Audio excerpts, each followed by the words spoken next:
What's up, guys? Today on this video, we're going to go over what's better, in-person appointments or virtual phone appointments to get sellers under contract. Let's get into it. All right, guys, let's get in the video. For you guys that do not know who I am, my name is Gino Palumbo, real estate investor here in Atlanta, Georgia. I started wholesaling real estate at 19. At the end of 2018, our company did about, in 2019, did about 200,000, 2020 about 700, last year in 2021, 1.8 million, and this year we're hoping to get between 4.5 to $5 million in wholesaling revenue. So in this video, guys, I want to talk about a common question I get. It's like, what's better? Hey, is it virtually closing sellers or is it in person? And I'll be the one to tell you, being virtually closing since I started this business, that I like virtually closing more.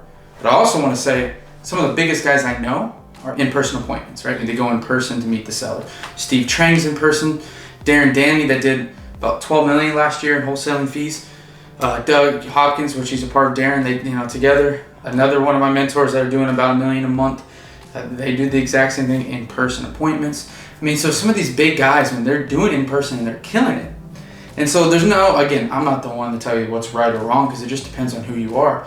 But what I found with the lifestyle I want, to be able to work wherever I wanted, where I wanted to. And so I designed the business to always be a virtual business. Now that might not have been the best business choice, but I felt like it's done pretty successful. I mean, I shared some of those numbers earlier and how we've been growing. And I like the advantage to virtual that I can get a hold of a seller and have an offer to them within 10 minutes.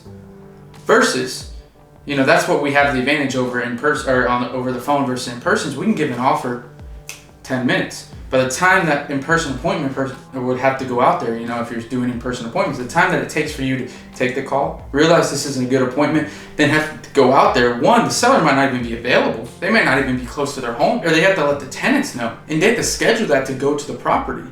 And that takes days, maybe a week.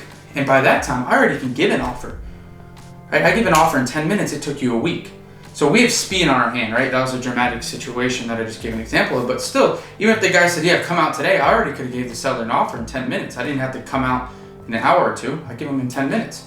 So that's why I like virtually better too. Get to the seller first. Now, the stuff I hear, and I know that's the case, I will admit it myself, that in-person has an advantage over virtual, is when you're belly to belly, you can get so much more deeper discounts. It's just so much more deeper discounts. You can build a lot better rapport being face to face. You can match the seller's reactions or actions.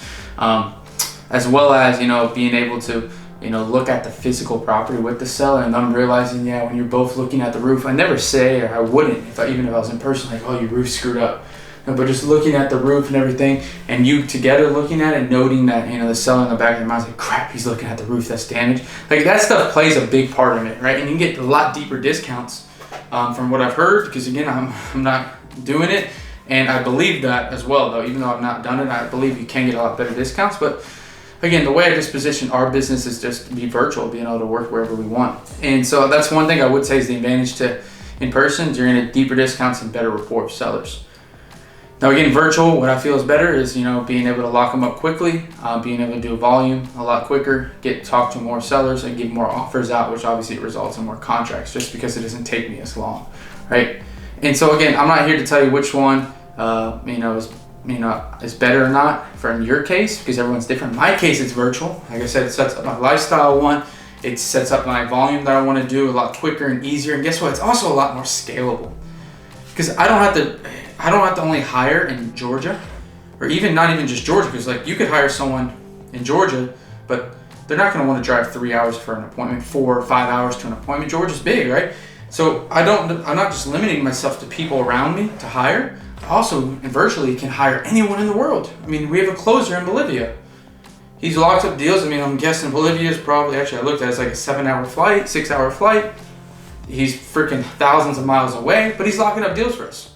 Because he's a performing acquisition manager. He's doing his job. It's not like we just got him there because we wanted to say we have a Bolivian aide. He's getting us deals. He's really good.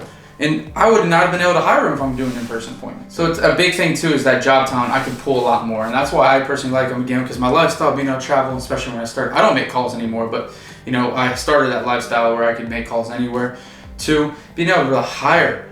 And that's not just for in-person appointments, but any role in my business, I can hire virtually, and I can have a huge pool. I got all the United States, I got the entire world I can pull from. And so that's why I really like it too, even for acquisition management. just bigger clientele and bigger potential employees. But anyway, those are my biggest things that why I like virtual.